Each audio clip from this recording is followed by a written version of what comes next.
Assalamualaikum warahmatullahi wabarakatuh. Perkenalkan, nama saya Muhammad Hamdani. Saya merupakan mahasiswa di Universitas Mercubuana jurusan Periklanan dan Komunikasi Pemasaran.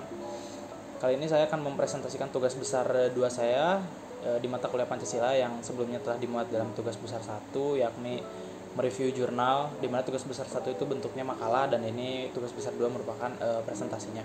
Baik, langsung saja ke presentasinya. Untuk jurnal yang saya akan review di sini adalah jurnal Inovasi Ilmu Sosial dan Politik. Judulnya Pengalaman Nilai-Nilai Pancasila bagi Generasi Milenial. Disusun oleh Devi Anggraini, Fauzal Fatari, Jordi Wahyu Anggara, dan Muhammad Evan Ardi Alamin di Fakultas Ilmu Administrasi Universitas Islam Malang. Nah, ini ada pokok pikiran jurnal di mana yang telah saya rangkum dari jurnal. Ada 3 poin yang akan saya bahas, yakni nilai-nilai Pancasila, perilaku masyarakat terhadap Pancasila, pengalaman nilai-nilai Pancasila, dan ini kemudian pembahasan oleh penulis, yakni saya di sini sebagai reviewer atau di sini sebagai penulis.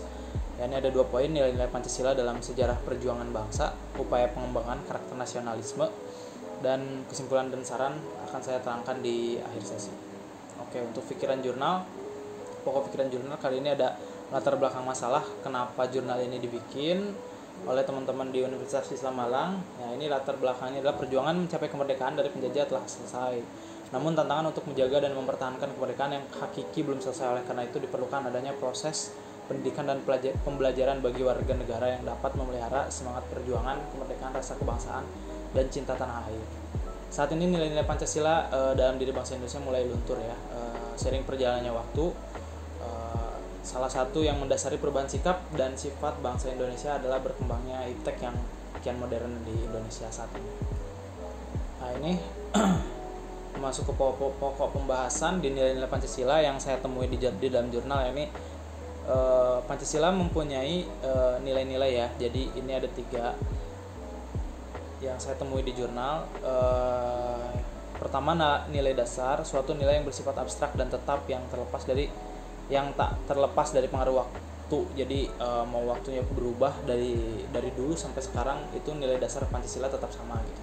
Nah, lalu ada nilai instrumental, nilai yang bersifat konstekstual. Nilai instrumental merupakan penjabaran dari nilai Pancasila yang merupakan arah kinerja untuk kurun waktu tertentu dan kondisi tertentu. Untuk nilai praktis, nilai yang terdapat dalam kehidupan sehari-hari berupa cara bagaimana rakyat Indonesia mengamalkan nilai Pancasila. Selanjutnya ini yang saya temui dalam pembahasan jurnal, yakni ada penyimpangan milenial terhadap nilai Pancasila. Nah, ini di sila pertama yang kita tahu ketuhanan yang maha esa. Ya, hasil pengamatan masih banyak sekali masyarakat di kalangan mahasiswa yang tidak menjalankan kewajiban beribadah umat beragama. Kalau misalnya dalam muslim mungkin bisa lalai dalam sholat atau bahkan meninggalkan sholat, dan masih banyak lagi nilai-nilai yang menyimpang di milenial gitu ya. Lalu sila kedua, kemanusiaan yang adil dan beradab ketika berkumpul bersama dalam suatu tempat memperlihatkan individual. Jadi ada yang sibuk dengan gadgetnya masing-masing, jadi tidak ada kebersamaan. Oke, untuk sila ketiga, persatuan Indonesia, ini ada masih banyak maraknya perpecahan dan tawuran antar pemuda akibat masalah sepele. Betul sekali, saya setuju, karena ya kita tahu di zaman yang serba instan, mungkin bersifat, kita kan cenderung bersifat individual, dan ya walaupun tersinggung sedikit pun itu bisa menjadi sebuah masalah, dan ya kita tidak segan-segan untuk untuk memperlihatkan ketidaksukaan itu gitu. Dan ya itulah yang banyak terjadi saat ini ya. Jadi ada perpecahan, tawuran di mana-mana gitu. Oke, untuk sila keempat, sikap yang terlihat yaitu tidak menghargai pendapat orang lain ketika berdiskusi karena menganggap pendapatnya yang paling benar. Nah, kan ini sila keempat ini berbunyi rakyatan yang dipimpin oleh hikmat kebijaksanaan dalam permusyawaratan dan perwakilan. Nah, ini kalau disingkat itu udah ada musyawarah dalam mufakat. Nah, tapi kan dalam konteksnya di sini kalau misalnya kita tidak sependapat dengan orang, nah itu zaman sekarang tuh tidak menghargai gitu. Jadi cenderung mengedepankan pendapat sendiri gitu tanpa mementingkan musyawarah dan mufakat. Oke, sila kelima ini keadilan sosial bagi seluruh rakyat Indonesia. Ini ada sikap pilih kasih dalam pergaulan di masyarakat. Tentu masih kita banyak juga temui di kalangan-kalangan remaja ataupun bahkan kalangan-kalangan yang sudah dewasa, karena perbedaan di Indonesia itu kan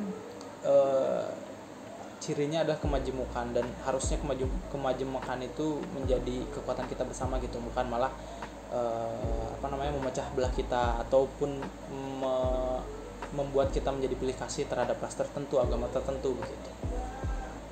Oke, ini pengembangan Pancasila yang mungkin bisa diterapkan di dalam era saat ini, yaitu memiliki satu agama dan menjalankan peribadatan sesuai dengan agama yang kita ikuti gitu, menghargai pilihan agama masing-masing, pendapat agama mereka, dan ya apapun itu gitu berkaitan dengan agama. 2, ini menghargai perbedaan di tengah masyarakat yang terdiri dari banyak suku, agama, ras, menjaga adab dan kesopanan kepada setiap warga negara lainnya. Tentu saat ini bisa dikategorikan ini juga masuk ke dalam ranah sosial media ya, dimana kita harus menjaga komen atau jangan sampai kita menjadi head speech untuk orang lain. Dan yang ketiga adalah cinta pada tanah air untuk menjaga persatuan dan kesatuan di tengah masyarakat. Oke, ini untuk keempat, mengawasi dan memberikan saran terhadap jalannya penyelenggaraan kedaulatan rakyat yang dilakukan pemerintahan, mengutamakan musyawarah dan mencapai mufakat. Itu tadi, kalau misalnya kita tidak sependapat dengan orang, alangkah baiknya kita tidak memperlihatkan secara langsung, mungkin bisa dengan berdiskusi dengan cara baik-baik begitu. Dan 5, senantiasa berusaha bersimpati dan berempati dalam membantu orang lain, berani memperjuangkan keadilan bersama begitu. Nah, ini untuk selanjutnya ada upaya pengembangan karakter nasionalisme. Jadi untuk membantu kita merefleksikan nilai-nilai Pancasila dalam kehidupan kita di Indonesia, ya ini bisa dengan upaya pengembangan karakter nasionalisme. Jadi ada 3 poin di sini, ada pembangunan karakter, ada pemberdayaan karakter, dan perekayasaan para karakter. Ini kesimpulan. Jadi, ini kesimpulan yang saya dapat simpulkan dari setelah mereview jurnal ini. Jadi Pancasila sebagai dasar negara mengandung makna bahwa nilai-nilai yang terkandung dalam Pancasila menjadi dasar atau pedoman masyarakat Indonesia tentunya. Nilai Pancasila dasarnya adalah nilai-nilai filsafat yang mendasar dan dijadikan aturan dan dasar norma-norma yang berlaku di dalam Indonesia. Nah, tadi kan dilihat sendiri, jadi dari zaman kerajaan sendiri itu jati diri Pancasila sebenarnya udah terlihat gitu, sampai ke masa yang sekarang gitu. Nah, ini pada masa sekarang ini perlu diadakan tentang penegasan kembali dan pengembalian kedudukan Pancasila sebagai dasar negara. Dan ini merupakan hal yang sangat penting karena sudah terlalu banyak terjadi kesalahan penafsiran tentang Pancasila sebagai dasar negara ya. Jadi maka dari itu sangat perlu pendidikan Pancasila diajarkan dari jenjang sekolah maupun hingga ke perguruan tinggi. Begitu mungkin presentasi dari saya, kurang lebihnya mohon maaf. Assalamualaikum warahmatullahi wabarakatuh.